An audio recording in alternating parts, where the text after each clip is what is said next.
Bienvenidos a otra sesión del camino del Bodhisattva.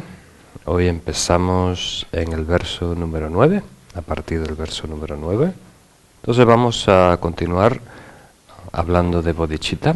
En estos primeros versos vamos a ver los ejemplos que nos da Shantideva y también un texto que cita sobre los bodhicitta. Entonces leemos juntitos este número 9, el verso dice: desde el mismo instante que la bodhicitta nace en alguien que sufre, capturado en la prisión de existencia, se le proclama heredero de los que han alcanzado la felicidad, y es venerado por los dioses y los hombres por todo el mundo. Aquí, por los que han alcanzado la felicidad, es sugata. No es una palabra cortita en sánscrito, pero en castellano tenemos que poner muchas palabras juntas. A lo mejor los dichosos podría ser, ¿no? Porque dichoso tiene este sentido de los que habitan, ¿no? Ese estado de gozo absoluto, de pleno gozo. Entonces aquí empezamos ya con una proclamación muy poderosa, muy fuerte. Dice: en ese mismo instante que nace el bodhicitta en alguien que sufre, ¿no? Que tiene aflicción, que tiene todo tipo de impurezas y toxinas, en ese mismo instante en alguien, un ser en samsara, se le proclama, se le conoce como el heredero, el hijo de un Buda, o sea, un bodhisattva. Y es venerado tanto por los devas, los dioses, como los hombres, hasta por los mismos Budas. Porque el maestro de un Buda sigue siendo el bodhicitta, la mente de la iluminación. Entonces esto es una proclamación muy poderosa, que a mí me impactó mucho la primera vez que la escuché. Podemos empezar hablando el por qué, ¿no? ¿Qué es lo que nos define como persona? ¿Qué define un proyecto? ¿Qué define un partido político? ¿Qué define una ONG? ¿No? Cuando visitas su página hay una pestaña que dice nuestra visión. Al fin y al cabo, lo más importante de un ser es la visión que tengamos. Entonces sabemos que el ser es cuerpo y mente y conciencia. Pero realmente lo que define una persona es la aspiración, que es una combinación, es visión más compromiso, ¿no? Una visión a largo plazo de lo que debe ser la realidad y comprometernos a llevarlo a cabo. Entonces, en este sentido, no es tan importante el estado actual de esa persona, ¿no? Sus capacidades, su trabajo, ¿no? Si es un alto miembro de la sociedad o si es una persona que tiene un trabajo que no se le da mucha atención. Si tiene esta visión y este compromiso, es un bodhisattva y merece y va a ser reconocidos por los que tienen ojos para verlo como un bodhisattva, como un hijo de un Buda. Entonces es muy importante. En ese instante cambia todo. Algún maestro dijo: de repente hay otra estrella en el cielo. Hay otro bodhisattva ha surgido. Simplemente por plantarse firme y desarrollar esta motivación, esta aspiración altruista que se enfoca en el bienestar, en la iluminación de todos los seres. Entonces los comentarios hablan de un cambio de identidad, ¿no? Cambiamos de ser un ser ordinario a un bodhisattva.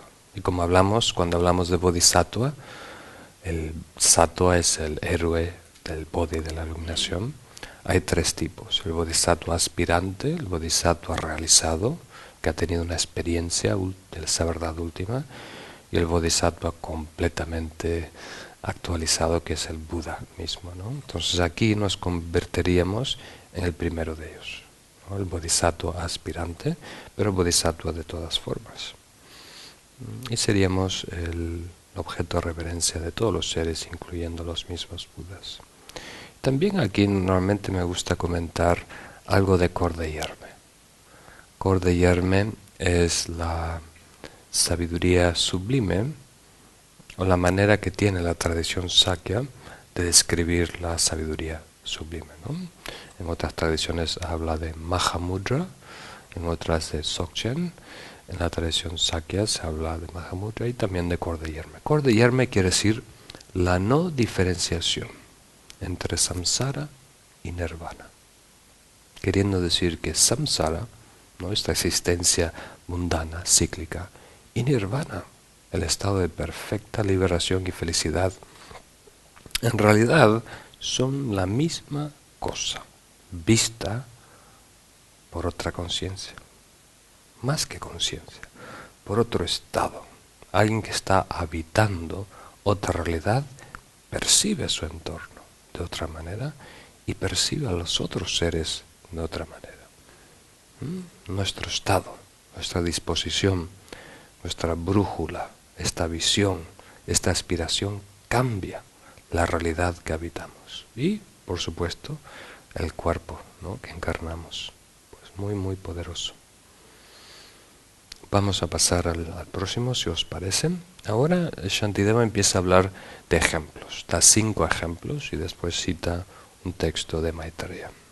Entonces en el número 10 decimos: como el elixir supremo de los alquimistas, toma este cuerpo impuro y lo transforma en el cuerpo inestimable y valioso de un Buda. Así, pues, firmemente la bodhicitta. Así es, algo nuevo para mí. Así es, coger. ¿Estáis todos familiarizados con esto del alquimista, del elixir, que cambia un metal base a oro? Eso también existía en la antigua India, ¿no? Se dice que había como un mercurio refinado. Un gramo de este mercurio refinado podía transmutar, cambiar a 1000 gramos, o sea, 1 kilo de hierro, convertirlo en oro. Entonces, al igual, aquí, siguiendo esa analogía, bodhicitta es aparentemente insignificante y pequeño, puede transformar lo que es un cuerpo común y corriente, impuro, lleno de cosas oscuras por dentro, y transformarlo en el cuerpo de un Buda. La manera que lo hace, no sé si os acordáis de otros cursos que hemos hablado, el bodhicitta relativo produce lo que llamamos el rupakaya, ¿no?, el cuerpo de forma de un Buda. El bodhicitta absoluto, esa perfección de la sabiduría, produce el dharmakaya, la dimensión de la verdad o el cuerpo de la verdad de un Buda. Entonces, queriendo decir que si nosotros, ¿no?, nos apoderamos de esta bodhicitta, este pobre cuerpo humano, dotado de todo tipo de impurezas, por muchas vidas, enfocándose en trabajar para el bien de otro, eventualmente se va a transformar en el rupakaya, en el cuerpo de un Buda. Se va cambiando, transmutando. Y se dice que el cuerpo de un Buda fue ligeramente diferente al cuerpo humano, ¿no? Hasta, a nuestro entender, hasta a lo mejor su ADN se transformó, ¿no? Tenía los brazos, o sea, medía lo mismo, ¿no?, de ancho que de alto, ¿no?, perfectamente equilibrado. O sea, sus brazos llegaban, sus manos a las rodillas, ¿no? Y tenía unos hombros anchos, una piel dorada, todo tipo, 32 marcas generales y 80 menores. Se hacían como unas membranas entre los dedos. Y tenía todo tipo de rasgos muy especiales, que de alguna manera es una representación físico de sus cualidades, de las diferentes cualidades del estado de la budeidad. Entonces este cuerpo lo vamos logrando, transformando en el cuerpo de un Buda perfecto que puede inspirar y ayudar a otras personas gracias a la bodhicitta. Entonces, si sabemos esto, si hay algo en el universo que puede transformar un cuerpo común y corriente, cotidiano, lleno de defectos como el nuestro. Cada uno conoce su cuerpo. Entonces, en el cuerpo perfecto de un Buda, si hay algo que tiene ese milagro, ese poder, entonces no hay que soltarlo, no hay que dejarlo. El número 11 nos dice: si tras examinar minuciosamente con su sabiduría ilimitada, el único guía de los seres ha visto su valor inestimable, los que deseamos dejar en este estado migratorio,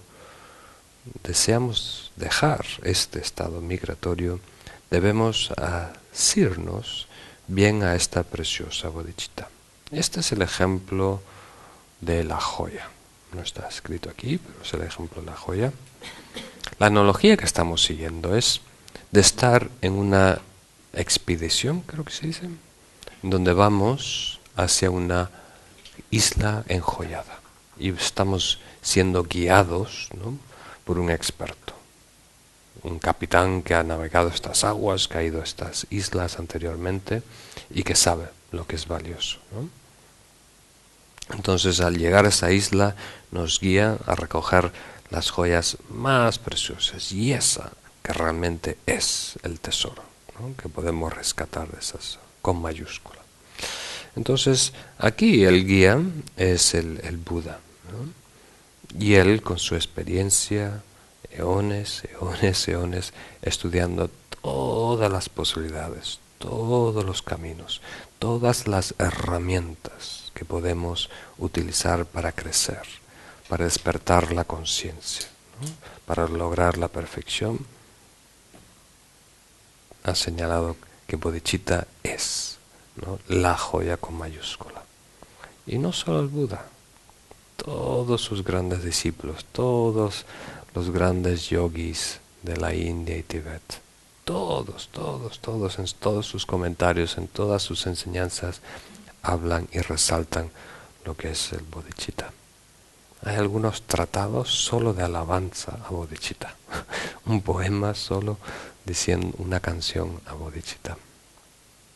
Entonces, por un lado estamos nosotros y 7 billones de otras personas un poco torpe, y al otro lado están estos grandes seres, que son también muchos, miles y miles y miles de millones a través de los siglos y la historia. Personas que ya han navegado estas aguas, que ya se conocen el territorio como la palma de la mano, ¿no? Y esto no es algo que ellos predican, es algo que viven, ¿no? Están apostando su vida tras vida tras vida, porque encuentran beneficio, encuentran resultados, ¿no? Entonces alguien, ¿no?, por ejemplo, ahora estuve en Ibiza el fin de semana pasado, y tienen una revista que dan gratuita, ¿no?, que aparece en todas las tiendas, así, herborerías y demás.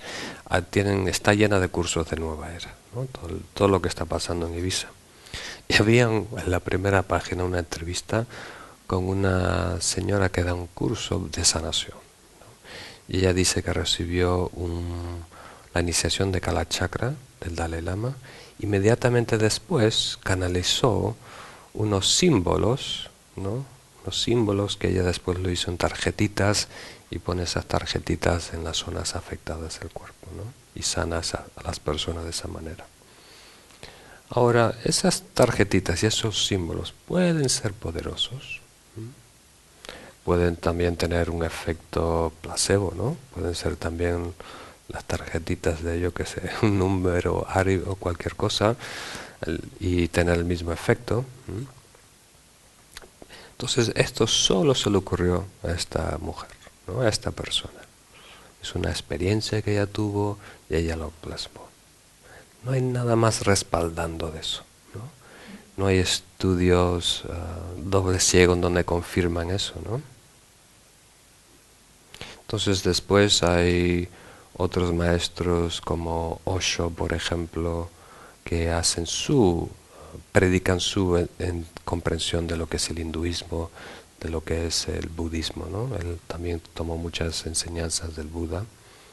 Hay otros maestros que el siglo pasado, especialmente en Estados Unidos, en los años 60 y 70, se introdujeron todo tipo de enseñanzas, todo tipo de combinaciones, combinando algo de misticismo del este, misticismo del Kabbalah, misticismo judío, misticismo cristiano, misticismo islam, ¿no? Haciendo combinaciones. Y suena lindo y es bueno y ha ayudado a muchas personas, pero sigue siendo algo que no tiene mucho respaldo. Entonces es algo que tenemos que transitar con mucho cuidado. Pero aquí es algo que nosotros decimos que lo ha visto el Buda, se lo ha enseñado a sus discípulos y ellos, ¿no? Ellos lo han experimentado en retiro por mucho tiempo y han visto el resultado personal.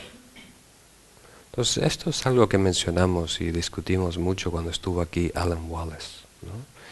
Y yo comía con él todos los días y tuvimos muchas discusiones sobre este nuevo paradigma que se está abriendo en la ciencia, ¿no? Y en la psicología, de aceptar la evidencia que es subjetiva, ¿no? Ahora la única evidencia que se acepta es objetiva. Pero puede haber evidencia empírica y subjetiva, ¿no? Si las mismas personas tienen la misma experiencia en la misma meditación, eso debe ser válido, debe servir, ¿no? No solo medir la tensión de la piel, o si hay un químico, si se reducen las palpitaciones del corazón o algo así. Entonces, al fin y al cabo, lo que va a dar sentido a esto para nosotros es si nosotros desarrollamos una comprensión, ¿m? Y después un poco de experiencia. Eso nos va a dar una fe, ¿m? Porque como me acuerdo un lama, uno de mis maestros diciendo, habían dos monjes, ¿no?, que estaban debatiendo, ¿no? Y uno, en vez de recurrir a su inteligencia, citaba al Buda y citaba al Buda y citaba al Buda, ¿no?, para apoyar su debate, ¿no? Hasta que su compañero estuvo un poco harto, le dice, ¿y cómo sabes que el Buda dijo eso? ¿No? Bueno, está citado, sus grandes discípulos lo han desarrollado en los grandes tratados. ¿Y cómo sabes que ellos realmente escribieron eso? Bueno, eso fue después de muchos siglos, fue traducido por los grandes traductores y se introdujo a Tíbet. ¿Y cómo sabes que eso que tenemos en Tíbet es lo que tú conoces? Bueno, eso ha pasado de maestros de la tradición hasta los maestros presentes. ¿Y cómo sabes eso? Bueno, mi maestro me lo dijo. ¿Y cómo sabes que lo que tú dices tu maestro? Bueno, yo creo que sí. Entonces, al final de todo, tuvo que admitir, decir, creo que sí. No, porque al final de todo lo que tenemos es nuestra comprensión, ¿no?, de lo que ha transcurrido. Pero esa comprensión se puede verificar, ¿no?, nosotros reflexionando y también, por supuesto, en la experiencia en meditación. Entonces, este número 10 es muy importante. Todos estos que son ejemplos invitan a la reflexión. Entonces, esto es vuestro deber para la semana, reflexionar sobre estos 5 ejemplos, ¿no? Reflexionar es interesante. Hay un proceso analítico, ¿no?, donde vamos escudriñando, investigando, pero con los ejemplos vamos un poquito más allá. El ejemplo, dentro de un contexto espiritual, trata de trascender la lógica matemática, ¿no? Trata de operar, ¿no?, a un nivel trascendental. Entonces tratan de comprender el significado, lo que está leyendo, lo que está representando, y después simplemente quedarse en presencia de ese simbolismo, de una joya en una isla, o de un elixir que transforma a un metal base en oro. Simplemente quedarse sin pensamientos, observando ese ejemplo en vuestra mente y dejar que de ahí fluyan diferentes ramas, ramificaciones, ¿no?, que te informe intuitivamente ese ejemplo. Es muy, muy importante. Ahí se descubre algo que no se puede descubrir con la lógica matemática. Vamos al próximo, si os parece. Vamos al número 12. Todas las demás virtudes, como el platanero, tras haber fructificado se agota. O sea, todas las demás virtudes, al igual que un árbol de plátanos, tras haber dado su fruto, se extingue, se agota. Solo el prodigioso árbol del bodhicitta insensamente da fruto y crece sin agotarse. Entonces, aquí todas las otras virtudes mueren cuando dan su fruto. Todo lo otro que podemos llamar virtuoso en el camino espiritual es beneficioso, nos da poder, nos da abundancia, nos da alegría, nos da sabiduría y una vez que cumple su función, deja de existir, ¿no? Pero el bodhicitta es diferente, opera de otra manera. Da su fruto como un manzano y después sigue dando. Y sigue dando, y sigue dando, y cada vez crece más, y cada vez es más abundante.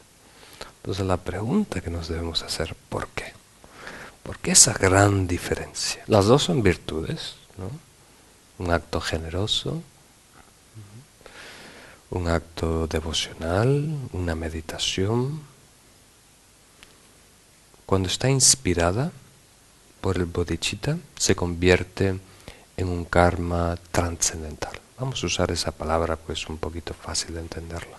Si el acto virtuoso, por muy lindo y divino que sea, surge de esta motivación base, ¿no? De buscar nuestra felicidad, ¿no?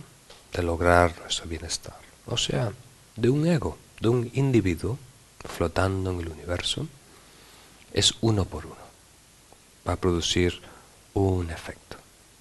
Una causa, un efecto. Una causa mala, un efecto malo. Una causa positiva, un efecto positivo. La mayoría son neutrales. 98. Pero al cambiar esta brújula interna, al cambiar la disposición, ¿no? Y generar bodhicitta, de alguna manera estamos trascendiendo ese límite, esa referencia del yo, unitario, individuo. ¿Captan esa idea? Se convierte en un proyecto universal. Ya no es tuyo, ya no te pertenece. Y eso es algo muy bueno. Porque si no te pertenece, no depende de ti, no depende de tus altibajos. Por ejemplo, si hay ira, no lo puede anular ese acto virtuoso.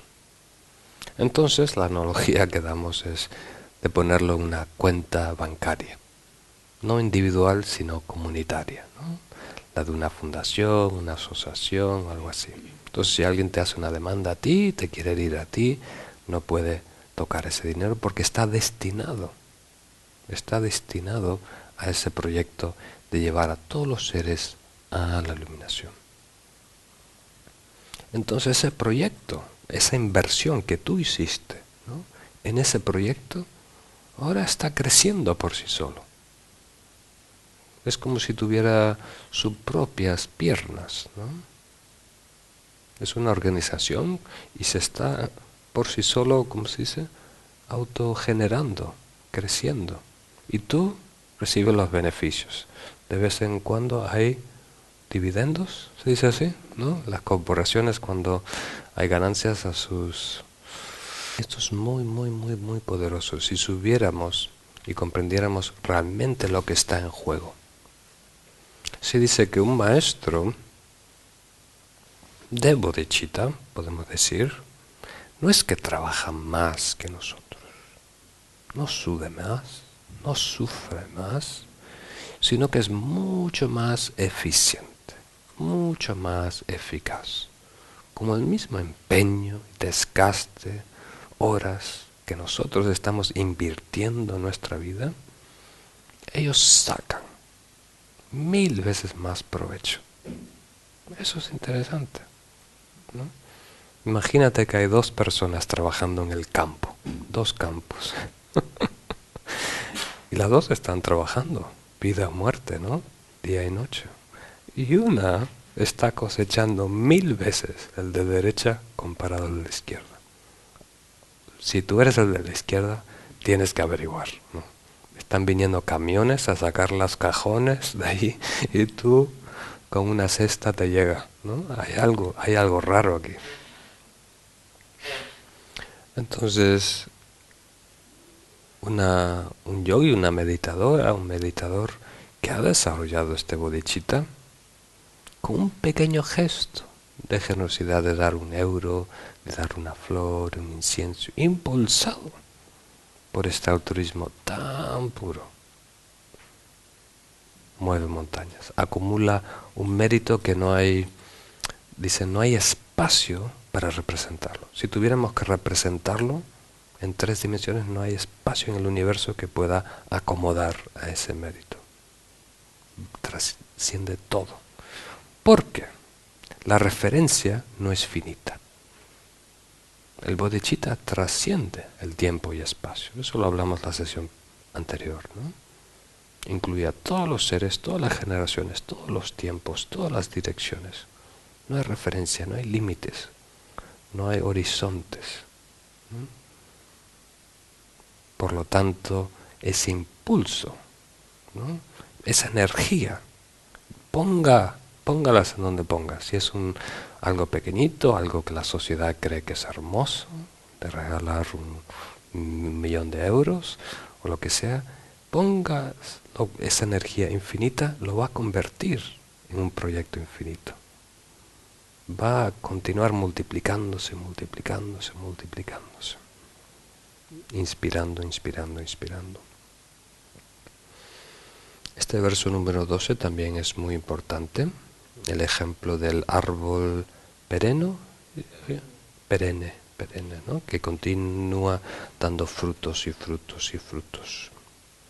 Entonces aquí los comentarios hacen un tercer punto, que es: no solo ofrece mucha más mérito y felicidad en esta vida y en la próxima, nos ayuda a tener una existencia más feliz, dotada de todos los recursos, sino que también se convierte en la causa de nuestra budeidad, la perfecta felicidad. Esas dos cosas son importantes. Entonces, no solo nos lleva a la iluminación, sino en el camino todo es bueno, todo va creciendo, todo nos va acercando. Y también es importante, por supuesto, decir que es la semilla o la raíz o la causa de la propia budeidad. O sea, no lo dijimos anteriormente cuando estábamos hablando del cuerpo, pero en el camino del Shravakayana, del Patreka Budayana, el karma positivo de alguna manera está disolviendo los agregados del ser, el cuerpo y la mente, ¿no? Hasta que finalmente se disuelve de todo y queda en el estado perfecto, ¿no? De nirvana. Se funde con el universo, con la naturaleza, con la verdad, ¿no? Pero la budeidad perfecta, ¿no? Es aún más. El cuerpo y la conciencia no se disuelve, se transforma. Lo que ahora es cuerpo y mérito, otra vez se transforma en el Rupakaya, en la manifestación del cuerpo hacia todos los seres. Y eso depende de bodhicitta, bodhicitta relativa. Entonces el ejemplo que dimos la semana pasada, ¿no? Esa gota que baja lentamente y se disuelve en un instante en el agua, ¿no? Y resurge otra vez del agua esa misma gota. Entonces cuando uno entra en ese estado absoluto y se disuelve, se integra completamente en la naturaleza, lo que nos rescata de ese estado estático, por decirlo así, la palabra que usan los tibetanos, el nirvana estático, es el compromiso de ayudar a los seres. Es este bodhicitta relativo. Nos obliga a manifestarnos, nos obliga a estar dotados de todos los recursos para cumplir esa misión. Y eso logra la completa budeidad. no la budeidad de los Shravakayanas, los que tomaron el curso anterior, los Patrika-budas, sino la budeidad perfecta, ¿no?, de un bodhisattva. Entonces eso es una de las razones importantes también. Entonces todo parte de que el objeto a lo que nos enfocamos es infinito. Estamos hablando de un número infinito de seres. Ahora podemos pasar al próximo, que es el verso número 13, ¿no? ¿Cómo? ¿Quién en un gran peligro es protegido por un héroe? Con su ayuda uno se libera instantáneamente, aunque haya cometido las faltas más terribles. ¿Por qué los prudentes no recurren a ella? No sé si este ejemplo tiene sentido para nosotros, pero si has estado alguna vez en un sitio de mucho peligro, en donde no estás muy claro si vas a sobrevivir. No sé si alguna persona ha tenido que cruzar un río peligroso, o yo me acuerdo en Tibet algunas veces tuvimos que cruzar unas montañas, unos pases peligrosos, y no sabes por dónde pisar y no sabes cómo llegar. Y ahí, si no tienes un héroe a tu lado, un guía que te dice y te guía y te toma, realmente es muy peligroso. Pero teniendo una persona que está capacitada, ya lo puedes lograr, ¿no? Entonces aquí el héroe es ese bodhicitta. Entonces generar bodhicitta en nosotros nos da ese papel, esa función de sentirnos acompañados por esta fuerza indominable. Nos empodera para llevar a cabo todas las cosas que necesitamos llevar a cabo. Entonces nos rescata de todo peligro. Y aquí peligro, de acuerdo a los comentarios, quiere decir mala conducta. Lo verdaderamente peligroso es eso, la mala conducta, ¿no? De caer en un bajón en nuestra vida, en donde podemos desviarnos, actuar de una manera negativa que nos puede perjudicar a largo plazo. Entonces el bodhicitta nos va a mantener iluminados por las tormentas, por las nubes, por la confusión, por la depresión, por la rompa de pareja, por la pérdida de trabajo, por la muerte familiar. Pase lo que pase en nuestra vida, la luz, el sendero va a estar marcado. Entonces en esos momentos de debilidad vamos a tener el apoyo de esta fuerza interna que va guiando, marcando el camino. El texto sánscrito, ¿no?, porque esto está basado en el inglés, que viene del tibetano, pero el sánscrito, la última línea dice: seres ignorantes, sin sabiduría y confundidos, ¿por qué no recurren a la bodhicitta? Entonces aquí tenemos ¿por qué los prudentes, ¿no? O sea, las personas inteligentes, lo que realmente quieren progresar, no recurren a la bodhicitta? En el sánscrito dice, ¿por qué los tontos? Al revés, un poco al revés, pero tiene casi el mismo sentido. A lo mejor los traductores tibetanos quisieron simplificar el significado, ¿no? Queriendo decir, aquellos que se dan cuenta de sus propias limitaciones, ¿no? Justo esas personas son las que más se beneficiarían del bodhicitta. Los más débiles, los que tienen más defectos, los que tienen más malas costumbres, justo esas personas más se beneficiarían del bodhicitta. ¿Por qué ellos no lo hacen?